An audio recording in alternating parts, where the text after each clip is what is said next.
എല്ലാവർക്കും നമസ്തേ. നമ്മുടെ വിദ്യാഭ്യാസ മന്ത്രി ശിവൻകുട്ടി ആശാന് ഒരു അമളി പറ്റി. ഇന്ന് അദ്ദേഹം ഗവർണറുടെ ആസ്ഥാനമായ രാജ്ഭവനിൽ ഒരു ചടങ്ങിൽ പങ്കെടുക്കാൻ പോയതാണ്. അവിടെ വെച്ചാണ് അമളി പറ്റിയത്. അവിടെ ചെന്നപ്പോൾ ഒരു കാവിക്കൊടി പിടിച്ച് ഭാരതാംബ എന്ന് പറയുന്ന ഒരു വനിതയുടെ പടം കാണുന്നു. അദ്ദേഹത്തിന് മനസ്സിലായില്ല ഇത് എന്തോ സംഭവം, എന്തോ ഒന്നും മനസ്സിലായില്ല. ഇത് കണ്ടത് അദ്ദേഹം പേടിച്ച് അവിടുന്ന് സ്ഥലം വിട്ടു. എന്നിട്ട് വന്ന് വെളിയിലൊരു പ്രസ്താവനയൊക്കെ പത്രക്കാരെയൊക്കെ കണ്ട് പറയുന്നു, അവിടെ ഇത് ഭാരതാംബ എന്ന് പറയുന്ന ഒരു വനിതയുടെ പടം വെച്ചേക്കുന്നത് അത് അംഗീകരിക്കാൻ ഒക്കുകയില്ല. അപ്പോൾ റിപ്പോർട്ടർ ചാനലിലെ ഒരു സുജയ പാർവതി എന്ന റിപ്പോർട്ടർ ചോദിക്കുന്നു, ഭാരതാംബയെ അംഗീകരിക്കുന്നുണ്ടോ എന്ന് ചോദിച്ചപ്പോൾ ഈ ആശാന് മനസ്സിലായി, ഭാരതാംബയെ എന്തോ അമ്പയാ, ഭാരതം എന്ന് പറയാൻ എന്തോന്ന് അദ്ദേഹത്തിന് അറിയത്തില്ല. അദ്ദേഹത്തിന് ചൈന ചൈന ചങ്കേ ചൈന ചങ്കേ ചൈന എന്ന് പറഞ്ഞ് നടക്കുന്ന അദ്ദേഹത്തിനോട് ചോദിക്കുക, ഭാരതാംബയെ അറിയാമോ? ഇപ്പോൾ പുള്ളി ചോദിക്കുക, അതെന്തുവാ ഭാരതാംബ എന്തുവാണ്? ചൈനയമ്മയെന്നോ ചൈനയച്ഛനെന്നോ വല്ലതും ചോദിക്കേണ്ടതിന് വേറെ ഈ സുജയ പാർവതി ഇങ്ങനെ നമ്മുടെ ശിവൻകുട്ടി ആശാനെ അധിക്ഷേപിച്ച് ശരിയായിട്ടില്ല. എന്തായാലും അത് വളരെ മോശപ്പെട്ട കാര്യമായി പോയി. നമ്മുടെ സുജയ പാർവതി ഈ ശിവൻകുട്ടി ആശാനെ ആക്ഷേപിച്ച് ഭാരതാംബയെ അറിയാമോ എന്ന് ചോദിച്ച് ആക്ഷേപിച്ച് മോശമായിപ്പോയി. ഇനിയെങ്കിലും അദ്ദേഹത്തിനോട് ചോദിക്കുമ്പോൾ ചൈന അമ്മയെ അറിയാമോ, അല്ലെ ചൈന അച്ഛനെ അറിയാമോ, അല്ലെ കൊറിയ അച്ഛനെ അറിയാമോ എന്നൊക്കെ ചോദിക്കാമോ. അദ്ദേഹത്തിന് അത് വളരെ അപമാനം ഉണ്ടാക്കുന്ന കാര്യമാണ്. ഇത് ഏറ്റവും രസകരമായ കാര്യം അതല്ല, ഈ സ്കൗട്ട്സ് ആൻഡ് ഗൈഡ്സിന്റെ പരിപാടിയാണ് രാജ്ഭവനിൽ വെച്ചിരുന്നത്. അതൊരു സർക്കാരിന്റെ ഔദ്യോഗിക പരിപാടിയല്ല. സർക്കാരിന്റെ ഔദ്യോഗിക പരിപാടിയിൽ ഭാരതാംബയുടെ ചിത്രം വെച്ചു എന്നും പറഞ്ഞാണ് ശിവൻകുട്ടി ആശാൻ പ്രതിഷേധിക്കുന്നത്. അപ്പം ഒന്ന് ആലോചിച്ച് നോക്കുക, വിദ്യാഭ്യാസ മന്ത്രിയാണ്. സ്കൗട്ട്സ് ആൻഡ് ഗൈഡ് എന്ന് പറയുന്നത് നമ്മുടെ സർക്കാരിൻ്റെ ഒരു വകുപ്പാണെന്നാണ് അദ്ദേഹത്തിൻ്റെ വിചാരം. അത്രമാത്രം വിവരമേ ആ മന്ത്രിക്കുള്ളൂ. അപ്പോൾ അവിടെ ചെന്നപ്പോൾ ഈ ഭാരതാംബയുടെ ചിത്രം കണ്ടപ്പോൾ അദ്ദേഹത്തിന് പിരിയിളകി. അല്ലെങ്കിൽ കമ്മ്യൂണിസ്റ്റുകാരുടെ കാര്യം അതാണല്ലോ, ഈ ദേശീയത, ഭാരത ദേശീയത എന്നൊക്കെ കേൾക്കുമ്പോൾ അവർക്ക് ഭയങ്കരമായിട്ട് പിരിയിളവും കലിപ്പുകളവും എല്ലാം ഇളകുന്ന ഏതാണെന്ന് നമുക്കറിയാം. അവർക്ക് വല്ല ചൈനയുടെയും ദക്ഷിണ കൊറിയയുടെയും ഇതുപോലൊക്കെയുള്ള കാര്യം കേൾക്കുമ്പോഴാണ് അവർക്ക് പിന്നെ മനസ്സിന് സന്തോഷം തോന്നുന്നത്. അതേപോലെ തന്നെ ഭാരതാംബയുടെ സ്ഥാനത്ത് വല്ല ഈ പുകച്ച് നിൽക്കുന്ന ഒരു വിദ്വാനുണ്ടല്ലോ, പേര് ചെ ഗുവേര. ആ പടമായിരുന്നാൽ അദ്ദേഹത്തിന് സന്തോഷം കൊണ്ട് തുള്ളിച്ചാടിയനേമാര്. നിയമസഭയിൽ അന്ന് പിന്നെ ഈ മുണ്ടും മടക്കി കുത്തി ഈ കാണിച്ച ഡാൻസിനെക്കാട്ടിൽ നല്ല ഡാൻസ് അദ്ദേഹം ചെഗുവേര പടം വല്ലതുമായിരുന്നു അവിടെ നിന്ന് ഡാൻസ് കളിച്ചതിനുമായിരുന്നു. അതേപോലുള്ള മാനസികാവസ്ഥയാണ് ഈ കമ്മ്യൂണിസ്റ്റുകൾക്ക് ഉള്ളത്. ഭാരതമെന്ന് കേൾക്കുമ്പോഴും ഈ ചൈനയിൽ നിന്ന് കേൾക്കുമ്പോഴും ഉള്ള വ്യത്യാസം അതാണ്. അങ്ങനെയുള്ള കക്ഷിയോട് ചോദിക്കുന്നു, ഭാരതാംബ അംഗീകരിക്കുന്നു. അന്നേരം അദ്ദേഹം ചോദിച്ചത് ഭാരതാംബ അതെന്തോ ചോദിച്ചത്. അതൊക്കെ പോട്ടെ, ഒരു വിദ്യാഭ്യാസ മന്ത്രി എന്ന നിലയ്ക്ക് തീർച്ചയായും സ്കൗട്ട്സ് ആൻഡ് ഗൈഡ് എന്താണെന്ന് മനസ്സിലാക്കണം. അതിൻ്റെ ഒരു ഫംഗ്ഷൻ ഔദ്യോഗിക പരിപാടിയല്ല എന്ന് ഇത് ചടങ്ങിൽ പങ്കെടുക്കാൻ പോകുന്നതിന് മുമ്പ് ഈ ശിവൻകുട്ടി ആശാന്റെ പേഴ്സണൽ സ്റ്റാഫിൽപ്പെട്ടവർ അദ്ദേഹത്തിന് പറഞ്ഞു കൊടുക്കണമായിരുന്നു. അത് പറഞ്ഞു കൊടുക്കാത്തത് അവരുടെ തെറ്റ്. അതുകൊണ്ട് ശിവൻകുട്ടി ആശാന്റെ തെറ്റാണ് ഞാൻ പറയുന്നത്. ശിവൻകുട്ടി ആശാൻ അത്രയൊക്കെ ഉള്ളൂ വിദ്യാഭ്യാസവും വിവരവും. അതുകൊണ്ട് അദ്ദേഹത്തിന് വിദ്യാഭ്യാസം ഇല്ലെന്ന് പറയുന്നില്ല, വിവരം കമ്മ്യൂണിസം തലയ്ക്ക് പിടിച്ചപ്പോഴത്തെ അദ്ദേഹത്തിന്റെ വിവരം തലയിൽ നിന്ന് ഭാരതം എന്നുള്ള ചിന്ത അങ്ങ് പോയതുകൊണ്ട് ഞാൻ പറയുന്നതാണ്. അപ്പോൾ അങ്ങനെയുള്ളപ്പോൾ തീർച്ചയായിട്ടും, കാരണം രാജ്ഭവനിൽ നിന്ന് അറിയിപ്പ് ചെന്നപ്പോൾ വ്യക്തമായിട്ട് ഗവർണർ ഈ കാര്യങ്ങളെല്ലാം പരിപാടിയെല്ലാം അതിനകത്തിൽ സൂചിപ്പിച്ചിരുന്നു. അപ്പോൾ തീർച്ചയായും അദ്ദേഹത്തിന് അന്നേരം ഭാരതാംബ എന്ന് പറയുന്നത് എന്താണെന്ന് അദ്ദേഹത്തിന്റെ പേഴ്സണൽ സ്റ്റാഫിലുള്ളവർ ശിവൻകുട്ടി ആശാന് പറഞ്ഞു കൊടുക്കാഞ്ഞത് ആ പേഴ്സണൽ സ്റ്റാഫിലുള്ളവരുടെ തെറ്റാണ്. പിന്നെ ഇദ്ദേഹത്തിന്റെ ദേശസ്നേഹത്തെക്കുറിച്ച് പറഞ്ഞല്ലോ, ഭാരതാംബ എന്താണെന്ന് അറിയത്തില്ല, നമുക്കറിയാം. നമ്മൾ സാധാരണ നമ്മുടെ ദേശീയഗാനം ഏതൊരു അവസരത്തിലാണെങ്കിലും ദേശീയഗാനം പാടാൻ തുടങ്ങിയാൽ അത് കഴിയാതെ സാധാരണ ആരും അവിടുന്ന് പോകാറില്ല. ഈ നമ്മുടെ ശിവൻകുട്ടി ആശാനോ ഈ ഭാരതാംബയുടെ ചിത്രം കണ്ടപ്പോൾ അദ്ദേഹത്തിന് പിരിയളകിയെന്ന് പറഞ്ഞല്ലോ, ഇത് കണ്ട ഉടനെ ആശാൻ ദേശീയഗാനം അവിടെ ഉയർന്നിട്ട് കൂടി അവിടെ നിൽക്കാതെ അദ്ദേഹം അവിടെ നിന്ന് ചാടിത്തുള്ളി പോവുക ചെയ്തു. അപ്പോൾ ദേശീയഗാനത്തെ അദ്ദേഹത്തിന് ബഹുമാനിക്കാൻ തയ്യാറല്ല എന്നുള്ളത് അതിൽ നിന്ന് മനസ്സിലായി. എത്രയൊക്കെ എതിർപ്പുണ്ടെങ്കിലും, ഈ ഭാരതാംബയോട് എത്രയൊക്കെ എതിർപ്പുണ്ടെങ്കിലും ആ ദേശീയഗാനം പാടി തീരുന്നിടം വരെ ശിവൻകുട്ടി ആശാൻ അവിടെ നിൽക്കാമായിരുന്നു.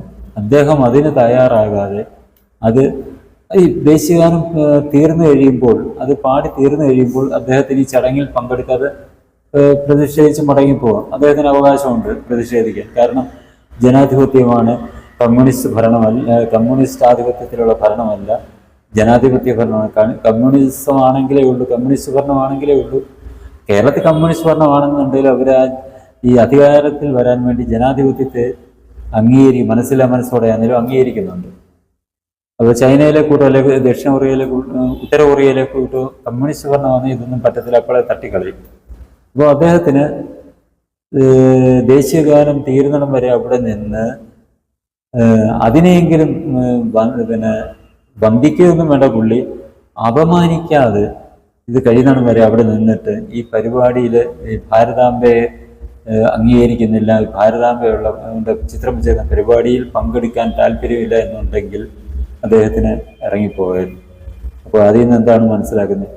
ഇവരുടെ ഈ ഇതെല്ലാം കാപട്യം. ഇവർ പറയുന്നത് ത്രിവർണ്ണ പതാക അംഗീകരിക്കും, ഭരണഘടന അംഗീകരിക്കും എല്ലാം പറയുന്നത്. ഈ ഭരണഘടനയെ അംഗീകരിക്കും, ഈ ത്രിവർണ്ണ പതാക അംഗീകരിക്കുന്നവർ ദേശീയഗാനത്തെ അംഗീകരിക്കണ്ടേ? ഈ ശിവൻകുട്ടി ആശാൻ അതും അംഗീകരിച്ചില്ല, അതിനെ അപമാനിച്ചിട്ടാണ് പോയിരിക്കുന്നത്. അപ്പൊ ഇവര് ഒന്ന് പറയും, പ്രവൃത്തി മറ്റൊന്ന്. നമ്മൾ തന്നെ നേരത്തെ കണ്ടായിരുന്നു ഇദ്ദേഹത്തിന് ഇത്ര കാലയളവ്. പിന്നൊരു സമാധാനം കൂടെ ഉണ്ട്. അന്ന് നിയമസഭയിൽ മുണ്ടും മടക്കി കുത്തി ഇങ്ങനെ ഈ അണ്ടർവെയറും എല്ലാം കാണിച്ചുകൊണ്ട് നിയമസഭയിലെ മേശപ്പുറത്ത് കയറി ഇന്ന് കാണിച്ച അഭ്യാസമൊന്നും അവിടെ കാണിക്കാഞ്ഞ ദൈവാധീനം. ഈ പിരിയളകിയ സമയത്ത് അവിടെ കാണുന്ന നമ്മുടെ ഈ ഭാരതാംബയുടെ അല്ലെങ്കിൽ കുട്ടികൾ ഇരിക്കുന്നിടത്ത് വെച്ച് ഇതേപോലെ മുണ്ടും മടക്കി കുത്തി അണ്ടർവെയറും കാണിച്ചുകൊണ്ട് അവിടെ കിടന്ന് തുള്ളാഞ്ഞ എന്തായാലും ദൈവാധീനമായി. ഭാരതാംബയുടെ ചിത്രം എടുത്തെറിയാനോ അല്ലെങ്കിൽ മൈക്ക് തല്ലി പിടിക്കാനൊന്നും പോകാഞ്ഞത് തന്നെ വളരെ ഭാഗ്യമായി. അല്ലെങ്കിൽ ഇങ്ങനെ കോണകവാദം കണ്ടുകൊണ്ട് അവിടെ കുട്ടികൾ അവിടെ ഇരിക്കേണ്ടി വന്നിരുന്നു. അത്രയും ഒരു സമാധാനം. പിന്നെ ഇവരുടെയൊക്കെ സ്വഭാവത്തിന് വായി തോന്നുന്നത് വിളിച്ച് പറയുകയും ചെയ്യും. എന്തേലും പിരിയിളകി കഴിഞ്ഞാൽ അവർക്ക് ദേശീയത എന്ന് കാണുമെന്ന് പറയുന്ന കേൾക്കുമ്പോൾ തന്നെ അവർക്ക് പിരിയിളകുന്നത്, അവർക്ക് നിയന്ത്രിക്കാൻ പറ്റാത്ത ഒരു മാനസികാവസ്ഥയിലെത്തുന്നതാണ് ദേശീയത, ഭാരതീയത എന്നൊക്കെ പറയുന്നത്. എന്തായാലും അതിന് മുതിരാതിരുന്നത് എന്തായാലും വളരെയേറെ നല്ല കാര്യമാണ്. ആ കുട്ടികൾക്ക് വിളിച്ചു അവിടെ ഗവർണറുടെ രാജ്ഭവനിലെ ചടങ്ങിൽ പങ്കെടുക്കാൻ എത്തിയ കുട്ടികൾക്ക് അത്രമാത്രം ഒരു സമാധാനം ഉണ്ടായി എന്നുള്ള കാര്യത്തിൽ നമുക്ക് സമാധാനിക്കാം. ഇവരെയൊക്കെ ജയിപ്പിച്ചു വിടുന്ന ഈ വോട്ടർമാരെ വേണം നമ്മൾ കുറ്റപ്പെടുത്താൻ, ഇവരുടെയൊക്കെ ഇത്തരം പ്രവൃത്തികൾക്കെതിരെ. അവര് ഈ രാജ്യത്തെ ഒരു സംസ്ഥാനത്തെ മന്ത്രിയാണ് അദ്ദേഹം.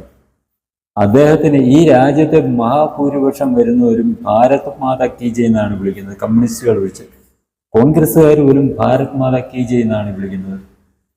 ആ ഭാരതമാതാവിനെ ഒരു പ്രതീകം, അത് ഏതും ആയിക്കോട്ടെ, ഒരു പ്രതീകം വെച്ച് പുഷ്പാർച്ചന നടത്തിയെന്നുണ്ടെങ്കിൽ നമുക്ക് തന്നെ അറിയാം, മഹാത്മാഗാന്ധിയെ രാഷ്ട്രപിതാവെന്നും ഇന്ദിരാഗാന്ധിയെ രാഷ്ട്രമാതാവെന്നുമാണ് നേരത്തെ കോൺഗ്രസ്സുകാർ വിശേഷിപ്പിച്ചിരുന്നത്. ഞാൻ ദില്ലിയിലുള്ള സമയങ്ങളിലൊക്കെ, അതായത് 86 കാലഘട്ടത്തിലൊക്കെ ദില്ലിയിലെ മതിലുകൾ മൊത്തം ഇവർ എഴുതിയിരുന്നത് രാഷ്ട്രമാത ഇന്ദിരാഗാന്ധി എന്നായിരുന്നു. ആ ഇന്ദിരാഗാന്ധിയുടെ പ്രതിമ പലയിടത്തും വെക്കാറുണ്ട്. നമ്മൾ കണ്ടിട്ടുണ്ട്, പ്രതിമ ഫോട്ടോ ഒക്കെ പലയിടത്തും കാണാറുണ്ട്. ഒരേ വേഷമാണോ അവരണിയുന്നത്? അല്ലല്ലോ. എന്ന് പറഞ്ഞിട്ട് നമ്മൾ ഒരാളിനെ നമ്മൾ ഓരോരുത്തരുടെ താല്പര്യം അനുസരിച്ച് അവരെ പല രീതിയിൽ ചിത്രീകരിക്കും. RSSകാർ ദേശീയവാദികളായതുകൊണ്ട് ഈ ഭാരതമാതാവിനെ ഒരു ദേവീ സങ്കല്പത്തിൽ, അമ്മയുടെ സങ്കല്പത്തിൽ അവർ ചിത്രീകരിക്കുന്നു. 4 കൈകളും ഒക്കെയുള്ള ഒരു ദേവിയായിട്ട് ചിത്രീകരിക്കുന്നു. അത് ഉൾക്കൊള്ളാൻ ഇവർക്ക് കമ്മ്യൂണിസ്റ്റുകൾക്ക് പറ്റത്തില്ല, നമുക്കറിയാം. ഉൾക്കൊള്ളാൻ തയ്യാറല്ല എന്നുണ്ടെങ്കിലും അവർ പ്രതിഷേധിച്ചിറങ്ങി പോവുകയാണെങ്കിലും ദേശീയ ഗാനത്തെ അവർക്ക് ആദരിച്ചിട്ട്, ആദരിക്കണ്ട, അതിനെ അപമാനിക്കാതെ അവർക്ക് അവരുടെ അവിടെ നിൽക്കുന്നതിൽ എന്താണ് തെറ്റ്?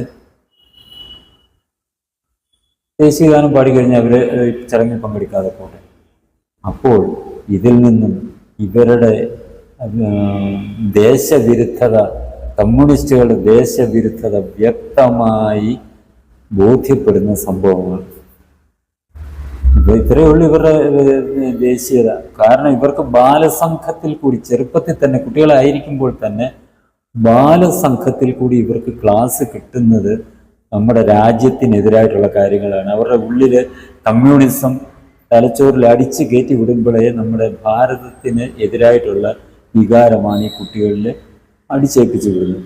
അവർ വളർന്നു വരുമ്പോഴും അവർ ഈ ശിവൻകുട്ടി ഇപ്പോൾ കാണിച്ചതിൻ്റെ കൂട്ട് ദേശീയ പതാക ഉയർത്തുന്നു. റിപ്പബ്ലിക് ദിനത്തിനും ഒക്കെ ഉയർത്തേണ്ടതെന്ന്, സ്വാതന്ത്ര്യ ദിനത്തിൻ്റെ അന്നും ഒക്കെ ഇവരിവിടെ ഭരണത്തിൽ പങ്കാളികളായതുകൊണ്ട് മാത്രമാണ് ഇവർ ഔദ്യോഗിക പരിപാടികൾ, ചടങ്ങുകളിൽ ദേശീയ പതാക ഉയർത്താൻ തയ്യാറാകുന്നത്. ഇല്ലെങ്കിൽ അവർക്ക് ഈ ഭരണത്തിൽ തുടരാൻ കഴിയില്ല എന്ന് അവർക്കറിയാം. അതുകൊണ്ട് ഒറ്റ ഒരു കാരണം കൊണ്ട് അത് ഉയർത്തിയിട്ട് ഇവരുടെ നേതാക്കന്മാർ, മുഖ്യമന്ത്രി പിണറായി വിജയൻ ഉൾപ്പെടെ അത് സല്യൂട്ട് ചെയ്യുന്നത്. കാരണം മുഖ്യമന്ത്രിയോ അല്ലെങ്കിൽ മന്ത്രിമാരോ അത് സല്യൂട്ട് ചെയ്യണം എന്നുള്ളത് നമ്മുടെ ഭരണഘടനയിലുള്ളത് കൊണ്ട് മാത്രം. അങ്ങനെ ഭരണഘടന നിർബന്ധമായിട്ട് ഇല്ലായിരുന്നു എന്നുണ്ടെങ്കിൽ ഇവരിതൊന്നും ചെയ്യത്തില്ല. ദേശീയഗാനത്തെ അംഗീകരിക്കത്തില്ല, ദേശീയ പതാക അംഗീകരിക്കും.